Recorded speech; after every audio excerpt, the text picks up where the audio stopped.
In one of the recent clips, I addressed the problem of the stress that you face approaching exams if you're one of the clever kids. You know, one of the kids that's aiming for 11A stars, and they probably get teased by the classmates for being Miss or Mr. Clever. But it could be that that's not the kind of kid you are. It might be that you're under pressure because you're seen to be a borderline kid.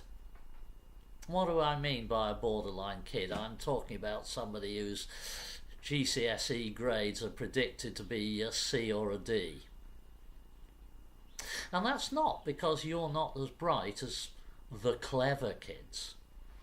You're just not academic, that's all.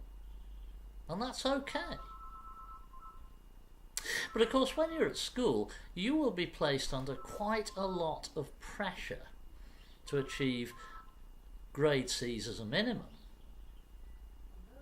Now, if you're aiming to go into the sixth form, that of course is a good thing, even from your point of view, because if you get just one too many D's, you're out of it, right? But maybe you're not thinking of going in the sixth form. And even if you are, concentrating all your efforts on improving your grade from a D to a C means working on the subjects that you're not very good at. And that's not a lot of fun, is it? So I want you, if that's the kind of boy, if that's the kind of girl you are, I want you to start thinking much further ahead, and I want you to start doing it now. Because, you see, life outside the school gates, life in the world of work is very different from life in the classroom. You see, at school, you are going to be judged largely by the breadth of your knowledge.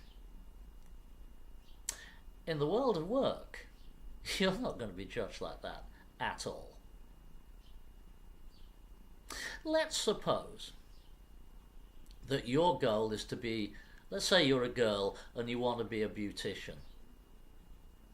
Now, if you want to be a beautician, nobody is going to give a stuff if you are unable to explain continental drift to them. But you'd better be a damn good beautician. Let's say you want to be a plumber. As long as you are a very good plumber, nobody is going to give a stuff if that is your only skill. But you'd better be a damn good plumber. So what I want you to start thinking about now is, what are you really good at? And if maybe the answer to that question is, not sure I can think of anything right now, okay, let's approach it a different way. What could you be very good at? Is there anything you can think of that with a bit of effort you could become extremely good at? Perhaps better at that particular skill than anybody else you know.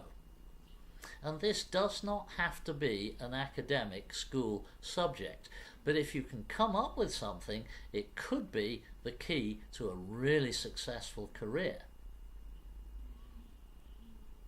Plumbing, beautician, these are not school subjects, but it could be the start of something good for you.